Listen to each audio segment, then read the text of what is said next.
Bharatiya Janata party Yuva Morcha की ओर से जनता के हित में कई तरह के कार्यक्रम और आयोजन किए जाते हैं।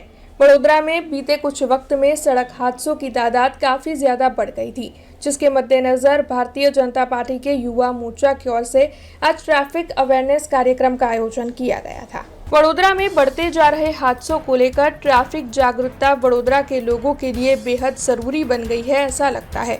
तब वडोदरा शहर भारतीय जनता पार्टी युवा मोर्चा की ओर से आज अकोटा डांडिया बाजार ब्रिज पर सोलर पैनल के नीचे 100 से ज्यादा रिक्शा पर ट्रैफिक अवेयरनेस संदेश के स्टिकर लगाए गए।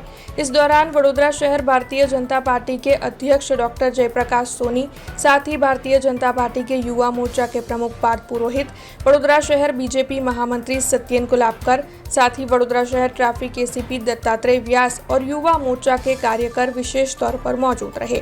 ये जो ट्रैफिक अवेयरनेस कार्यक्रम था वो इसीलिए आयोजित हुआ था जिससे कि वडोदरा शहर में बढ़ रहे सड़क हादसों को रोका जा सके।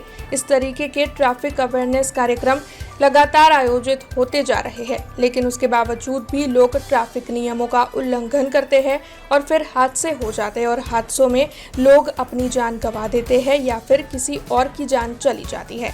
ऐसे में ट्रैफिक अवेयरनेस का ये संदेश लोगों तक पहुंचाने के लिए ही भारतीय जनता पार्टी के युवा मोर्चा की ओर से आज ये कार्यक्रम आयोजित किया गया था। आ कारेलीबागમાં જે ઘટના બની એની પહેલાં પણ અનેક ઘટના આપણે જોઈ છે। લોકો ઘણા પોતાનો જીવ ગુમાવ્યો છે। પોલીસ ડિપાર્ટમેન્ટ ટ્રાફિક વિભાગ પણ પૂરેપૂરા પ્રયત્ન કરે છે, પણ ક્યાંક ને ક્યાંક આ અકસ્માતોની સંખ્યા ઓછી નથી થતી। જ્યારે કેન્દ્રીય મંત્રી નીતિન ગડકરીજી એવું કે મારા કાર્યકાળમાં જો સૌથી વધારે રોડ બન્યા હોય તો આ મોદી સાહેબના કાર્યકાળમાં બન્યા છે।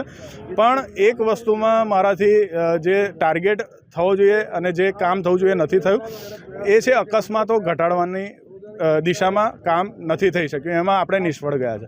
ત્યારે આ ઘટનાઓને જ્યારે વિચારીએ તો આપણને એવું થાય કે આવનારા સમયમાં ઘટનાઓ કેવી રીતના ઓછી થાય।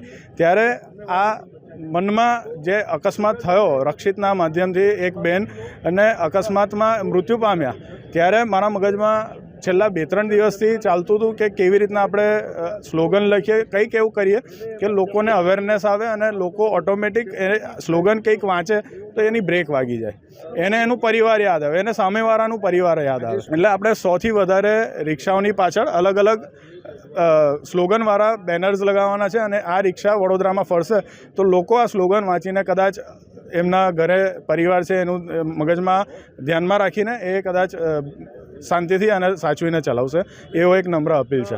આપ સૌ જાણીએ છીએ કે હોળીના દિવસે રાત્રે આવી ગોજારી ઘટના કારેલીબાગમાં બને છે અને હૃદયદ્રાવક દ્રશ્યો જોઈને કોઈનું પણ હૃદય કંપી ઉઠે। જે સ્પીડથી ગાડી ચલાવવામાં આવી અને જે પ્રકારની ઘટના બની, આવી ઘટનાઓ તો ન જ બનવી જોઈએ એવું મારું સ્પષ્ટપણે માનવું છે। અને અમારા જે ઘટના બન્યા પછી યુવા મોરચાના જે કાર્યકર્તાઓ છે એમને પણ હૃદયમાં લાગી આવ્યું કે આના માટે કંઈક કરવું જોઈએ। એ મારી પાસે આવ્યા વિચાર લઈને, મેં તરત જ કહ્યું કે બહુ સુંદર વિચાર છે, સારા સૂત્રો એમને બનાવ્યા, જાતે હાથથી લખીને ડાયરીમાં સૂત્રો લખીને આવ્યા હતા। હું ખૂબ જ પ્રભાવિત થયો કે આવો એક પ્રયાસ, નમ્ર પ્રયાસ કરીએ તો આજના યુવાનોને એક સંદેશ જાય, બધા જ નાગરિકોને પણ એક સંદેશ છે કે આપણે ઘરે બધા લોકોના ઘરે કોઈને કોઈ રાહ જોઈ રહ્યું છે આપણી, તો શા માટે આપણે દુર્ઘટના કરવી છે? કારણ કે દુર્ઘટનામાં એક સામે તો કંઈ થતું નથી, બંને બાજુ નુકસાન થતું હોય છે। તો જો આપણે શાંતિથી વ્હીકલ ચલાવીશું તો ચોક્કસ સલામતી પણ રહેશે અને નાગરિકોને સુવિધા પણ રહેશે। એવો એક નમ્ર પ્રયાસ અમારા યુવા મોરચા भारतीय जनता पार्टी वडोदरा महानगर द्वारा करवामां आव्यो छे, ए लोकोने हुं अभिनंदन पाठवुं छुं। हमसे जुड़े रहने के लिए हमारे YouTube चैनल को सब्सक्राइब करें और नई वीडियो की नोटिफिकेशन के लिए बेल आइकॉन को दबाएं।